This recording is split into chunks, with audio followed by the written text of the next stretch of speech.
Alors, papa, moi, j'ai une question. Ici, il y a des gens parfois, je te cache pas, que j'ai déjà entendu, il y a des gens parfois qui sont un peu découragés des conférences prophétiques. Pas parce qu'ils n'aiment pas parce que c'est pas bien, mais des fois ils viennent et ils se disent, mais moi à chaque fois je vais dans une conférence prophétique et on me voit jamais. On me prophétise jamais. Alors comment est-ce qu'on peut motiver quelqu'un qui se dit, mais pourquoi je vais encore aller, peut-être je vais pas avoir une prophétie personnelle. Comment on peut lui faire comprendre le bénéfice de venir, bien qu'elle ne reçoive pas sa prophétie personnelle? Les réunions les plus décevantes sont les réunions prophétiques. Ouais. Les réunions les plus bénissantes et les plus frustrantes, décevantes, dégoûtantes même pour certains, sont les réunions prophétiques. Yes. Parce que tous ceux qui viennent aux réunions, pour la plupart, viennent avec expectation, Yeah. l'attente d'écouter Dieu. Il y a tellement de prières sincères avant de sortir de la maison. Si tu me connais, parle-moi. Et tout le monde prie comme ça, Seigneur. Je suis ton fils, donne-moi un signe, parle-moi. C'est ça. Touche ton prophète. Des fois même, on va plus loin. S'il est vraiment un vrai prophète, Il va me prophétiser. voilà, si c'est vraiment un vrai prophète, Seigneur, moi, je sais pas, j'y vais quand même. Hein. Mais si tu veux me prouver que c'est vraiment ton prophète là, qu'il m'appelle par mon nom, je me dise mon problème. On est à combien? À Birmingham, demain, on sera à 2000. Yes. De ça aller à 2000 personnes ou un peu plus. Yes. S'il faut parler sur 2000 personnes, ce sera totalement impossible. Parce que le temps manquerait déjà. Et Dieu n'a pas forcément prévu de parler, peut-être pas Dieu à la place de Dieu, mais de parler à tout le monde à la réunion, de manière directe. Mais néanmoins, Dieu peut parler à tout le monde de manière indirecte.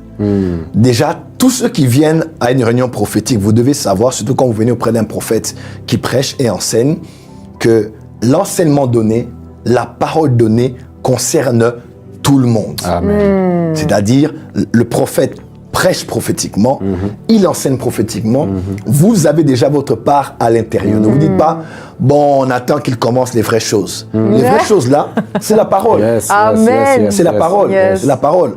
Nous ne sommes pas de ceux qui venons là uniquement pour je vois. Non. Moi, j'aime la parole. J'enseigne la parole.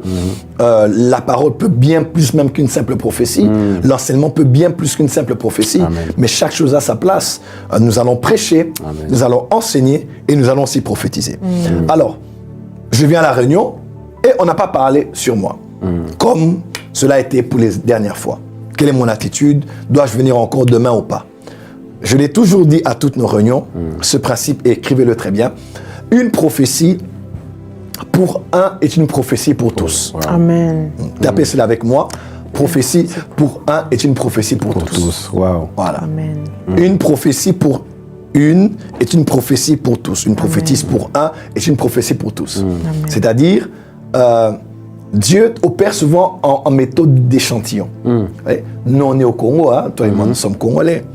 Bon, à part ton épouse qui t'a rejoint maintenant, nous sommes des Congolais. À l'époque, je ne sais pas si c'est encore comme ça aujourd'hui, quand tu passes sur une avenue, comment sauras-tu que dans une parcelle, on vend le coca, le Fanta, ce qu'on appelait le sucré? Peut-être chez vous, ce n'était pas le cas. Nous, quand on passe pour voir, et c'était pas, on met une pancarte pour dire ici on vend. Parce que généralement, la plupart des familles à une époque commençaient à vendre les Fanta, les Coca, on avait des frigos, des réfrigérateurs, les gens venaient, voilà. C'était un peu à la mode, un peu au Congo, pour se faire un peu d'argent à la maison. La seule manière de savoir que cette maison vendait des sucrés, on prenait une bouteille de Fanta, Coca vite, on attachait avec un fil et on faisait passer. Voilà. Donc, c'est comme tu passes et que tu vois un Coca. Ou des fois, certains mettaient Pepsi, Fanta, Coca, voilà, Vitalo. Voilà. Quand ils mettent ça dehors comme ça, il n'y a pas du Coca à l'intérieur. Quand vous voyez, des fois, on mettait un peu de Fanta, un peu de Coca. Quand vous voyez ça, vous savez qu'à l'intérieur, on vend en grande quantité. Wow. Dieu opère des fois comme ça en méthode d'échantillon. Voyez-vous, l'échantillon que l'on voit, c'est juste pour montrer qu'à l'intérieur, il y en a beaucoup. Généralement, Dieu procède comme ça. Quand Dieu appelle une famille, par cette famille, il vous lie à toute cette famille-là. Wow. On peut parler d'un cas sur une réconciliation, abandon de péché, préservation de famille, bénédiction au travail, l'important, ce n'est pas que l'on parle sur toi directement, mais c'est l'art et la compréhension que tu peux avoir de savoir te connecter à ce que l'on dit à l'autre.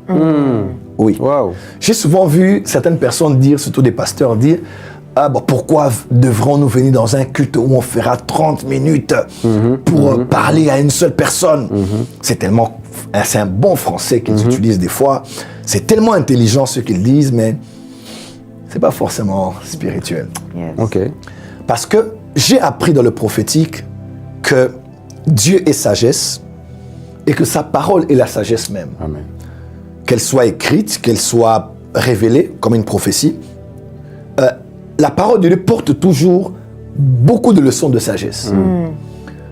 En un service prophétique de 30 minutes, en parlant sur quelqu'un, tu peux plus comprendre des choses sur le monde des esprits que par une seule prédication.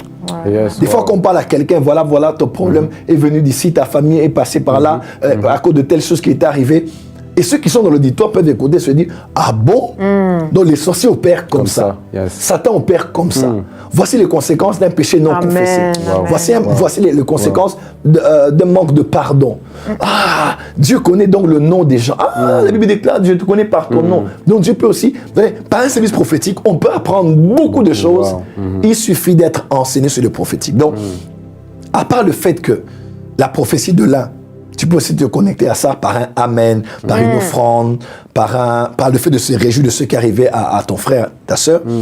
Tu peux beaucoup apprendre dans un service prophétique, plus même que tu ne pourras en apprendre dans un enseignement de 2 heures de temps. Wow. Et moi, des fois, quand j'entends mes fils spirituels prophétiser, je n'écoute pas que la prophétie. J'essaie de comprendre comment Dieu pense, comment Dieu réfléchit, comment est le monde spirituel, comment le monde spirituel travaille.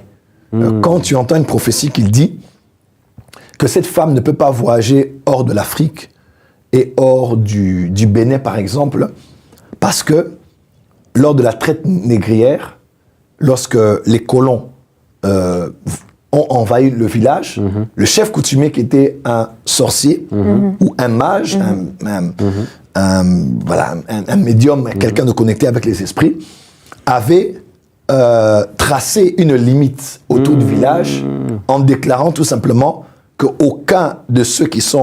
aucune des familles qui sont sous sa juridiction dans le village ne pourrait être arrachée de ce village pour être emportée hors du continent, bien hors de la nation. Ouais, le chef coutumier fait un rituel, il bloque tous ceux de ce village-là pour qu'ils ne soient pas arrachés et qu'ils aillent travailler comme des esclaves.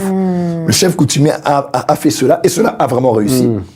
Seulement quelques générations plus tard, 3e, 4e, 5e génération, les descendants de ce village sont à Cotonou, sont à Porto Novo, au Bénin.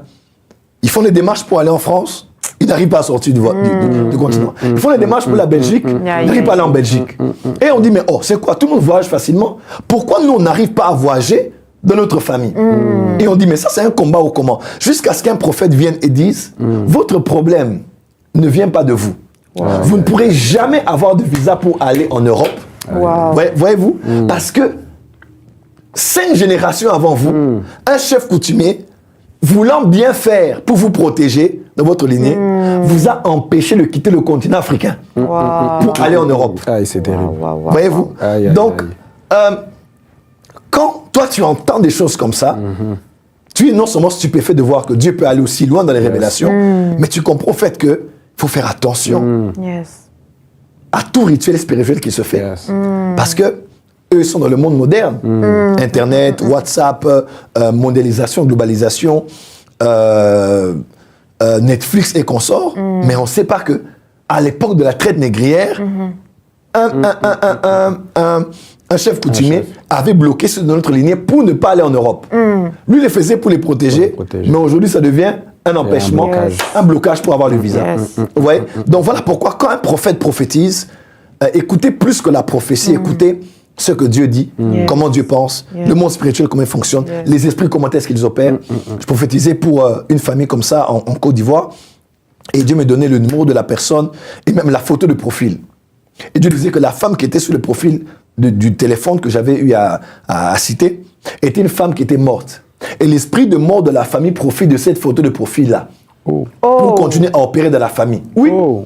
Hey. En temps normal, tu le diras, mais non, vous exagérez, c'est ma mère, c'est maman, j'ai ma mère. Yes. Jusqu'à ce que tu comprennes que dans le combat spirituel, des fois, Yes. il faut couper le fil qui te rend trop sensible. Wow. Parce que les esprits ne sont pas dans les sentiments. Yes. Wow. Vous voyez, Wow, la wow, photo wow. de maman n'a aucun problème, mais seulement des fois, à cause du fait de mettre toujours devant toi la photo d'un mort, tu ne sais pas ce que cela crée Wow. dans le monde des Wow. esprits, Wow. et tu es peut-être vulnérable dans tes sentiments. Ça peut venir par un rêve. Oh, moi, quand je rêve de maman, c'est toujours des bonnes nouvelles. Moi, quand je rêve de maman, et puis tu ne sais pas. Maman est venue te parler, mais c'est pas ta mère, c'est un démon qui utilise le visage de ta mère pour pouvoir t'affaiblir, et comme ça, l'esprit de mort entre de la famille, tu vois, et ça passe par où? Par une photo de profil, Wow. tu vois. Donc le prophétique vient avec tout ça. Incroyable. Donc ne méprisez pas ce que vous ne comprenez pas, parce que Yes. dans un service prophétique, on peut en apprendre énormément. Wow. Amen. Voilà ma réponse. Incroyable. Franchement, là.